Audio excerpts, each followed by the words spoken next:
मध्य प्रदेश विधानसभा चुनाव प्रचार के लिए केवल एक दिन का समय बचा है। मंगलवार को गृह मंत्री अमित शाह रीवा जिले में जनसभा को संबोधित करने के लिए पहुंचे। इस दौरान शाह ने राहुल गांधी पर जमकर निशाना साधा। अमित शाह ने कहा कि जब मैं 2014 से 2019 तक पार्टी का राष्ट्रीय अध्यक्ष था, तब राहुल बाबा मुझे बहुत ताने मारते थे। अमित शाह ने कहा, जब मैं पार्टी का अध्यक्ष था तब राहुल गांधी कहते थे, रामलाल हम मंदिर वहीं बनाएंगे पर तिथि नहीं बताएंगे। राहुल बाबा, आज मैं आपको तारीख भी बता रहा हूं।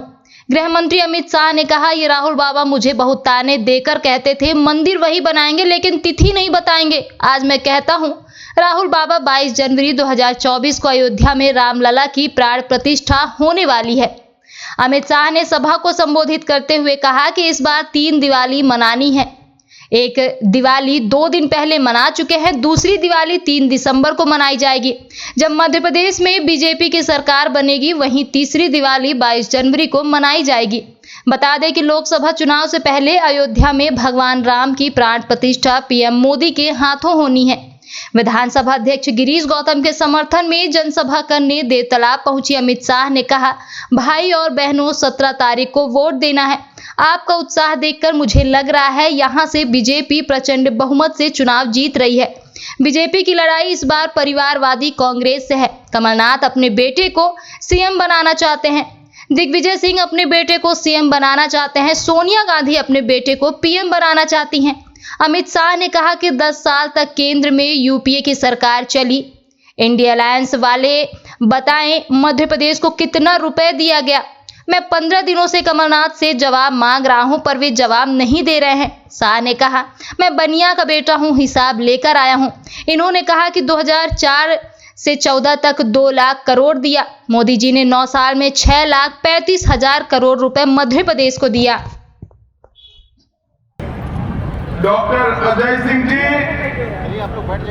भारतीय जनता पार्टी के जिलाध्यक्ष, जिले के महामंत्री डॉक्टर सुरेंद्र सिंह पटेल चंदेल, जिला उपाध्यक्ष श्री राहुल गौतम जी, और आज जिनको जिताने के लिए मैं आया हूं, हमारे लोकप्रिय प्रत्याशी देवतालाब के आ गए, गिरीश आ गया, यहाँ श्री गिरीश गौतम जी, जोर से ताली बजाइए गौतम साहब के लिए सब लोग। और आज देवतालाब में आए हुए प्यारे भाइयों, बहनों, माताओं और मेरे जिगर के टुकड़े जैसे युवा मित्रों, आप सभी को नमस्कार।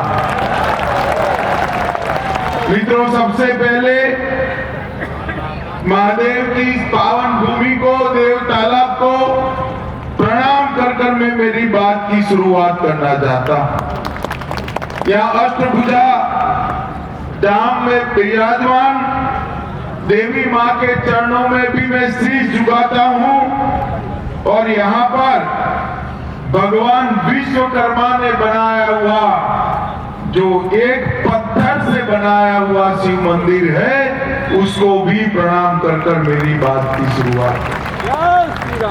भाई और बहनों, आप सभी को 23 तारीख को वोट देना है, 17 तारीख को वोट देना है और मुझे आपकी उपस्थिति देखकर मालूम है कि 17 तारीख को यहाँ पर भारतीय जनता पार्टी जीतने जा रही है प्रचंड मात्रा।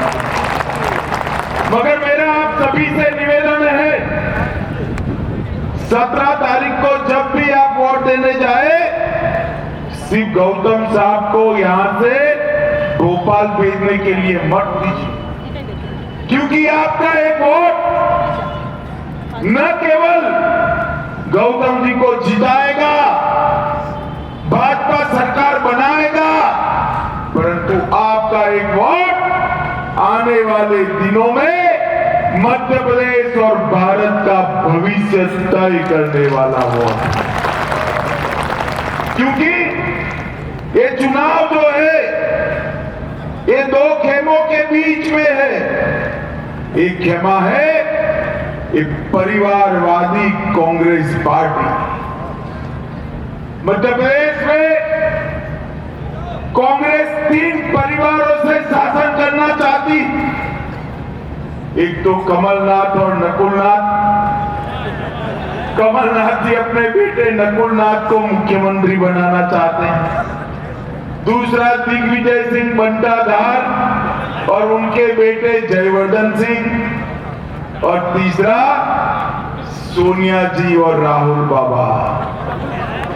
सोनिया जी राहुल बाबा को प्रधानमंत्री बनाना चाहते। मुझे बताइए भाई और बहनों, जो पार्टी अपने बेटे बेटों के लिए राजनीति में है, वो आपका भला कर सकती है क्या? जरा जोर से बोलिए, कर सकती है क्या? मध्य प्रदेश और देश का भला केवल और केवल मोदी जी के नेतृत्व में भारतीय जनता पार्टी कर सकती है। भारतीय जनता पार्टी जब मैं यहाँ आया हूं तब ये इंडी अलायंस वालों को पूछना चाहता हूं कि 10 साल तक केंद्र में कांग्रेस की सरकार थी। सोनिया मनमोहन सिंह प्रधानमंत्री थे। मनमोहन सिंह के 10 साल के शासन में कमलनाथ आप जवाब दीजिए, कितने रुपए मध्य प्रदेश को ग्रांट के रूप में दी? मैं 15 दिन से पूछ रहा हूं, कमलनाथ जी जवाब नहीं देते, वो देंगे भी नहीं। मगर मैं भी बनिए का बेटा हूं, आज जवाब लेकर आपके सामने आया हूं। देवताला वालों, 10 साल के अंदर कांग्रेस पार्टी ने सिर्फ 2 लाख करोड़ रुपया दिया था। कितना दिया था? जोर से बोलो, कितना? और नरेंद्र मोदी जी ने 10 साल बनाम 9 साल में 2 लाख से बढ़ाकर 6,33,000 करोड़ रुपया देने का काम नरेंद्र मोदी सरकार ने। इसके साथ साथ 6,33,000 की ग्रांट के अलावे 5 लाख करोड़ रुपया रोड के लिए, बड़े बड़े इंडस्ट्रियल कॉरिडोर के लिए, रेलवे के लिए, एयरपोर्ट के लिए, सोलर पार्क के लिए, स्टार्टअप के प्रोजेक्ट्स के लिए ये देने का काम नरेंद्र मोदी सरकार ने किया है।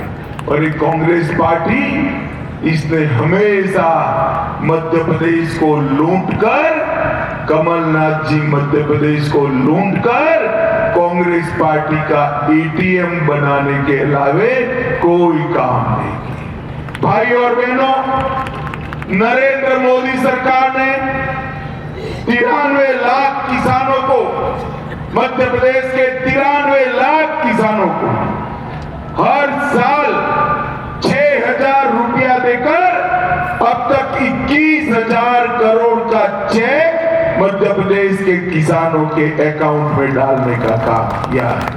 और मैं आज बताकर जाता हूं, देव तालाब में हमने हमारे घोषणा पत्र के अंदर वादा किया है, मोदी की गारंटी है, आप कमल फूल की सरकार बना दो।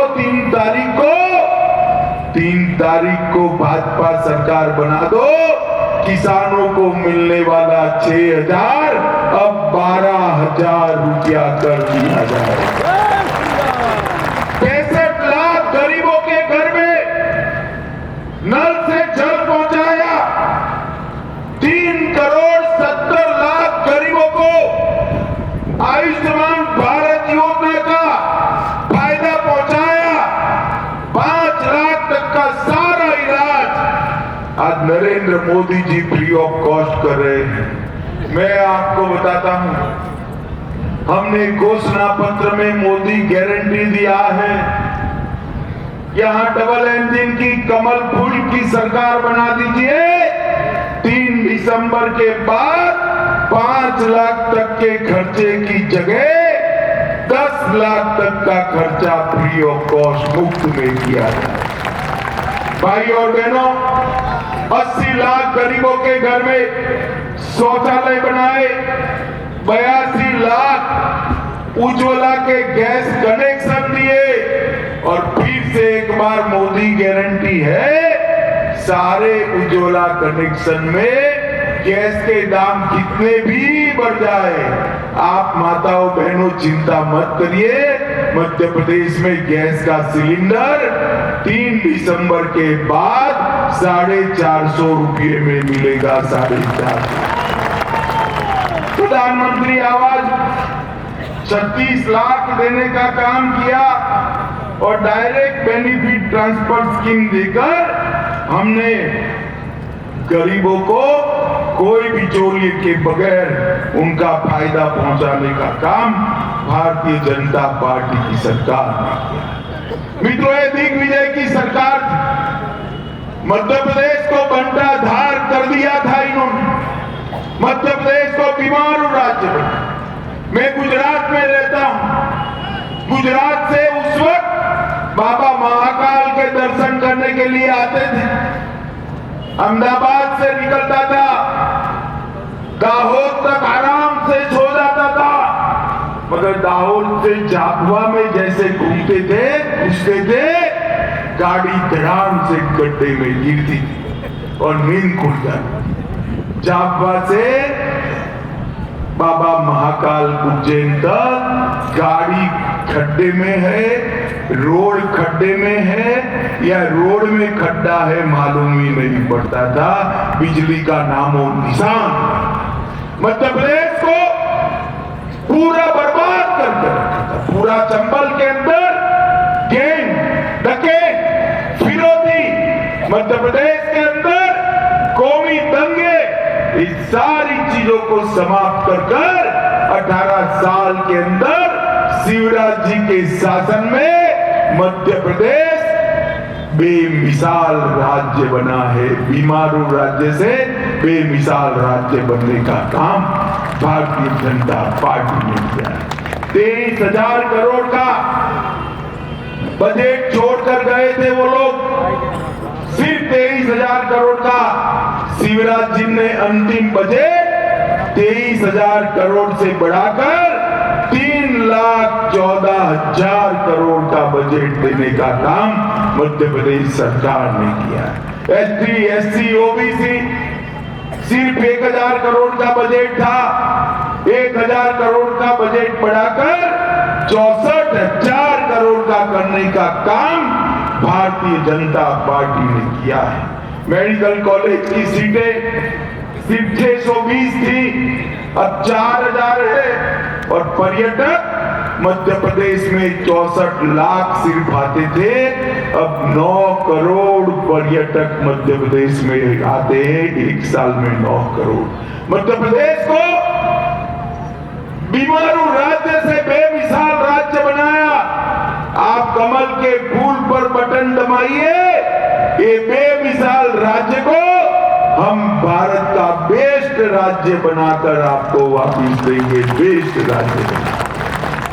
माताओं, भाइयों, बहनों, ओबीसी की बात करते हैं और राहुल बाबा को भी किसी ने भाषण लिखकर दे दिया है कि ओबीसी बोलने से, पिछड़ा वर्ग की बात करने से ज्यादा वोट मिलते हैं, तो राहुल बाबा बोलते ही जाए, बोलते ही जाए।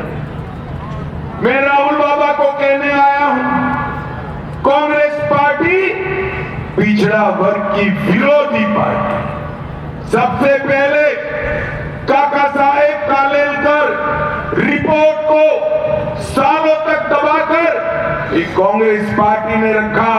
मंडल कमीशन को आपने लागू नहीं किया। आपके पिताजी राजीव गांधी ने मंडल कमीशन को लागू करने का विरोध किया। इसके सामने मोदी जी ने पिछड़ा वर्ग आयोग को संवैधानिक मान्यता देकर पिछड़ा वर्ग को संवैधानिक मान्यता देने का काम नरेंद्र मोदी जी ने किया। नीट की एग्जाम में 27% आरक्षण किया। केंद्रीय स्कूलों में पिछड़ा वर्ग के बच्चों का 27% आरक्षण किया। इसके साथ साथ 27% आरक्षण किया और आजादी के बाद सबसे ज्यादा मंत्री अगर किसी एक सरकार में है तो नरेंद्र मोदी सरकार में 27 पिछड़ा वर्ग के मंत्री बनाकर पिछड़ा वर्ग को 35% सीटें देने का काम नरेंद्र मोदी। भाई और बहनों, मुझे बताओ जरा, ये कश्मीर जो है हमारा है या नहीं है? ऐसे नहीं, जरा राहुल बाबू को सुनाई पड़े, ऐसे बोलो, है या नहीं है? धारा 370 हटनी चाहिए थी या नहीं हटनी चाहिए थी? इस धारा 370 को कांग्रेस पार्टी अनवस्थ बच्चे की तरह 70 साल से गोदी में पाल कर रखी थी। आपने मोदी जी को प्रधानमंत्री बनाया 5 अगस्त 2019 को। मोदी जी ने धारा 370 को समाप्त कर हमेशा के लिए कश्मीर को अपना। अरे उस वक्त जब मैं बिल लेकर पार्लियामेंट में खड़ा हुआ, ये राहुल बाबा क्या भाषण करते थे कि मत हटाओ धारा 370, खून की नदियां बह जाए। अरे राहुल बाबा, 5 साल हो गए, धारा 370 हटा दी, खून की नदियां छोड़ो, कंकर चलाने की किसी की हिम्मत नहीं है। कंकर चलाने नरेंद्र मोदी सरकार, मोदी जी ने देश को सुरक्षित करने का काम किया। आपकी सरकार थी, आए दिन पाकिस्तान से आलिया मालिया जमालिया आते थे, बम धमाके कर चले जाते थे और मौनी बाबा मनमोहन सिंह के मुंह से उफ नहीं निकलता। नरेंद्र मोदी जी आए, उरी और पुलवामा में हमला किया। मोदी जी ने 10 ही दिन के अंदर सर्जिकल स्ट्राइक और एयर स्ट्राइक कर पाकिस्तान के घर में घुसकर आतंकवादियों का सफाया करने का काम नरेंद्र मोदी जी ने देश को सुरक्षित किया है। मोदी जी ने देश को समृद्ध किया है। मोदी जी ने देश को सम्मान दिलाने का काम किया है। भारत के तिरंगे को चंद्रयान के माध्यम से चंद्रमा पर पहुंचाने का काम नरेंद्र मोदी जी ने किया है। नई पार्लियामेंट बनाने का काम नरेंद्र मोदी जी ने किया है और माताओं बहनों को 33% आरक्षण देने का काम भी नरेंद्र मोदी जी ने किया है। नरेंद्र मोदी, मुझे बताओ भाई देवीताला वालों, अयोध्या में राम मंदिर बनना चाहिए या नहीं बनना चाहिए? जरा जोर से बोलो, बनना चाहिए या नहीं बनना चाहिए? 70 साल से ये कांग्रेस पार्टी राम मंदिर के मुद्दे को अटका रही थी, लटका रही थी, भटका रही थी। 550 साल से प्रभु श्री राम अपमानित अवस्था। नरेंद्र मोदी सरकार आई, मोदी जी ने राम मंदिर का शिलान्यास करने का काम कर दिया। और मित्रों, 2014 से 19 में पार्टी का अध्यक्ष था। ये राहुल बाबा मुझे बहुत ताने लगाते थे, कहते थे मंदिर वहीं बनाएंगे, तिथि नहीं बताएंगे। अब राहुल बाबा, ये भगवान शिव की भूमि पर मैं कहने आया हूं, 22 जनवरी 2024 को रामलला की प्राण प्रतिष्ठा अयोध्या में होने वाली है। देखो आप लोग, इस बार 3 दिवाली मनानी है। एक तो मना लिए, परसों मनाया ना, 2 दिन पहले मनाया नहीं बनाया। दूसरी 3 दिसंबर को सरकार बने तब मनानी है और तीसरी दिवाली 22 जनवरी को प्रभु श्री राम अपने मंदिर में बैठे तब। कांग्रेस पार्टी ने हमेशा से भारतीय मोदी जी ने न केवल राम मंदिर बनाया, काशी विश्वनाथ कॉरिडोर जो औरंगजेब ने तोड़ा था उसको बनाया, बाबा महाकाल लोक सोमनाथ मंदिर सोने का बन रहा है, बद्री धाम और केदार धाम का पुनरुद्धार किया, ढेर सारी संस्कृति की विरासतों को उन्होंने पुनर्जीवित और ओजस्वी करने का काम हमारे नेता नरेंद्र मोदी जी ने किया। मित्रों, आपके सामने दो विकल्प, एक बेटे बेटियों के लिए भ्रष्टाचार के लिए अपने निजी स्वार्थ के चलने वाली कांग्रेस पार्टी और दूसरा देश को सुरक्षित, समृद्ध और देश का सम्मान बढ़ाने वाली भारतीय जनता पार्टी, नरेंद्र मोदी जी की पार्टी। माताओं, भाइयों, बहनों, मैं अपील करने आया, इस 17 तारीख को कमल के निशान पर बटन दबाइए। एक बार एक काम करने से दो फायदा हो तो करना चाहिए या नहीं करना चाहिए? जोर से बोलो, करना चाहिए या नहीं करना चाहिए? आप एक बार कमल का निशान दबाओगे, यहाँ तो भाजपा सरकार बनेगी और साथ में बोनस में 24 में नरेंद्र मोदी जी भी प्रधानमंत्री बन जाए। तो करना चाहिए या नहीं करना चाहिए? जोर से बोलो, करना चाहिए या नहीं करना चाहिए? तो कमल के निशान पर बटन दबाओगे क्या? हमारे गौतम जी को जिताओगे, प्रचंड बहुमत से जिताओगे, भाजपा सरकार बनाओगे, 24 में मोदी जी को प्रधानमंत्री बनाओगे? तो मेरे साथ दोनों हाथ उठाइए, सभी लोग उठाएं, इस ओर भी खड़े हुए लोग उठाएं, अपनी संकल्प की मुट्ठी दीजिए और प्रचंड आवाज से बोलिए,